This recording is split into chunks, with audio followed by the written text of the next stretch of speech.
and welcome, dear viewers, to another episode of our program New Kuwait. In our program, we will shed light on subjects related to our development plan and, of course, to our futuristic vision of a new Kuwait by 2035. In today's episode, we will talk about self-development, and we have a very special guest with us here in New Kuwait program, the Ambassador of the Republic of Malta to the State of Kuwait, Professor George Saeed Zamet. Hello and welcome, Professor. Thank you very much for your invitation. Yes, you are most welcome. In today's episode, because we have you in other episodes, we talked about Kuwait, bilateral relations and culture. In this episode, I would like to talk about self-development. So this is very personal to you, Professor. So tell us about your profession, which is you are an ambassador. This is something impressive, let me say, and you are a professor. Yes. Tell me about that. Yes, first of all, before I became an ambassador, I came from 33 years in the field of education.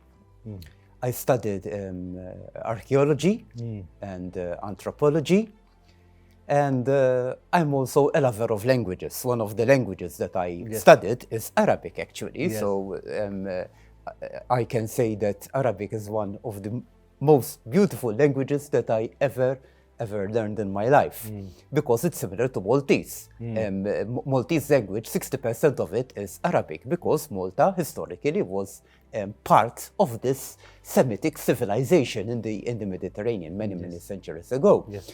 And even though the Arabs left many centuries ago, the culture remained. Yes, and the language stayed. And so we say that Malta is still Semitic. Basically, yes. It is Semitic. And we can see this in our language, in our place names, in our architecture, traditional architecture, and even insofar as values are concerned. Yes. So I spent, about 33 years in education. And then I was offered this opportunity to shift to diplomacy. And before coming to Kuwait, I was non-resident ambassador of Malta to Armenia and the Republic of Georgia.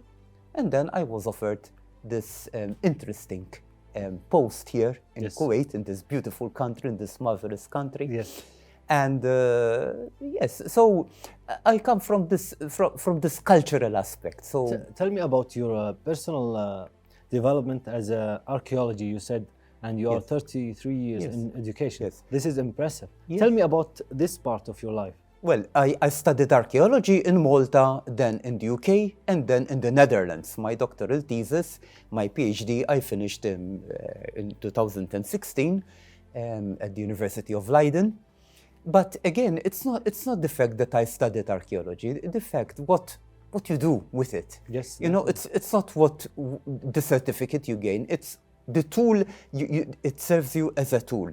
And I always wanted to use my educational background, even in this role that I am serving my country. Yes. So even how the way I look at diplomacy is very extensive. I mean, you can't focus just on commerce, you have to extend your vision. Yes. So that can be one of the tools, one of the ingredients which make you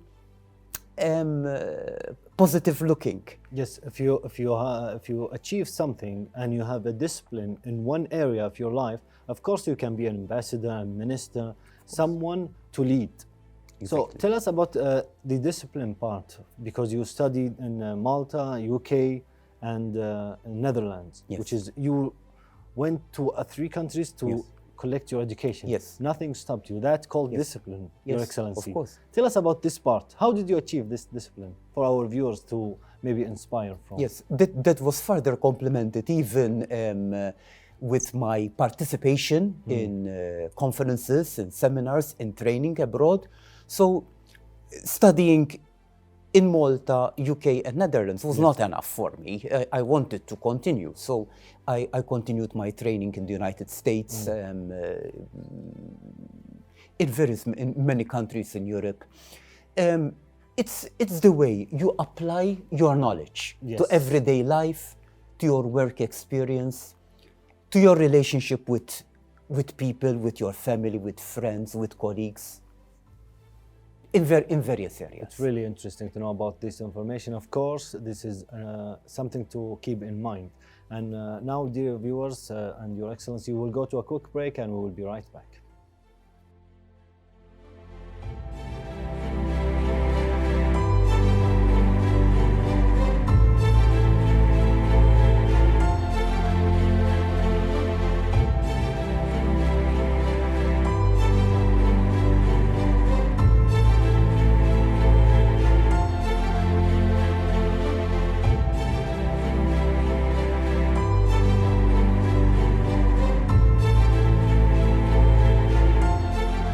Welcome back, dear viewers. We will continue our special interview with the Ambassador of the Republic of Malta to the State of Kuwait, His Excellency Professor George Said Samit.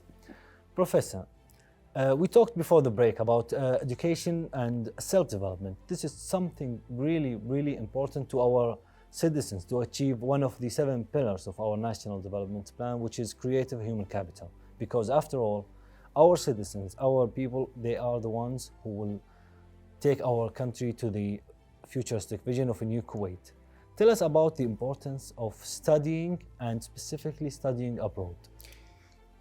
From personal experience, Yes, I tell you, yes. when I studied in Malta, I have nothing against. I mean, I achieved the best education possible from Yes. my country, Yes. and I'm grateful for my country in this regard and to the University of Malta. But when I went abroad, even the fact that you meet students from all over the world, Yes, I mean, that is part of your education. yes, I mean, as I said before, education is not limited to the books, to the library, but even to the way you communicate with your mates, with your professors. So even when I went abroad, meeting professors from different countries, from the UK, you from told me? even beyond. I mean, when I was in the UK, there were academics who were not British. I mean, who were Yes, not English. surely, yes. Even when I was in Leiden, there were professors who were from. My professor was from the UK. Yes. And I studied in Leiden. Yes. He was the same professor with whom I studied for my master's degree. Yes. And he went to Leiden, and I moved with him actually. Yes. So I'm his disciple. Let me call it like that. So you went with him?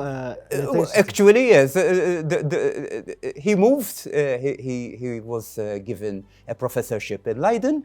After some years, he encouraged me to go and study there, and I accepted. Yes. And It's really interesting to know about yes. this information when you study. Yes. It's an exploration, it's a discovery for yourself and for your development. it's as you say, you rightly say, it's a phase of discovery, and I encourage students here in Kuwait to consider this possibility of extending their horizons beyond the limits of the Yes. country. Yes. Okay, so even in my case, you know, Malta is a very, very small island with a population of less than 500,000 actually. So Yes. very, very tiny. So going abroad, I widened my horizons. Yes. And today, this is what I want to emphasize. Those horizons, now I'm applying them in my everyday life, in my profession, in my role here as ambassador to this formidable country. Yes, for your discipline or major is archaeology. Yes. So if here in Kuwait we want to study archaeology, of course we have to go Yes. outside because we have here in Kuwait enough universities. Yeah. We have good universities, but some specialities, for example, archaeology, Yes. some, I don't know, other majors we cannot. Anthropology. Yes. So our students need to go. And that's what I did. Yes. That's what I did. What do you have to tell them to encourage them to go? Because a lot of them will say, no, I'm not going to leave my country. This is very big move. Make the first step. What I encourage students, even when I have the opportunity to visit schools, hopefully later on in university students here in Kuwait, this is what I'm going to tell them, to make the first step. What is the first step to know more about Don't this? be afraid. Don't be afraid. It's exciting to study abroad. That's what I encourage. What I encourage them to seek to go beyond the limits of a country. Of course. I mean, studying abroad, you are going to gain advantage. Yes. when you come back, you come with your tools. Yes. Now it's how you are going to use those tools in your everyday life, at work, in the family, with friends, everywhere. Yes, me personally, I value and cherish my comfort zone, because when you stay here with your family, your friends, course. It's always, yes, it's always comfortable here. But I went to the UK and studied, and you yourself, you study in the UK and Netherlands. It's really something very unique for my life, because I still tell stories about my experience. Looking backwards, today I'm more than 50 years old. Looking backwards, if I had to start again, I would do it again. Well, that's very interesting and very informative. Thank you so much, Your Excellency. You're welcome. That was the Ambassador to the Republic of Malta to the State of Kuwait, His Excellency Professor George Saeed Zammit, and that concludes our episode for today. Thank you for watching, and see you again.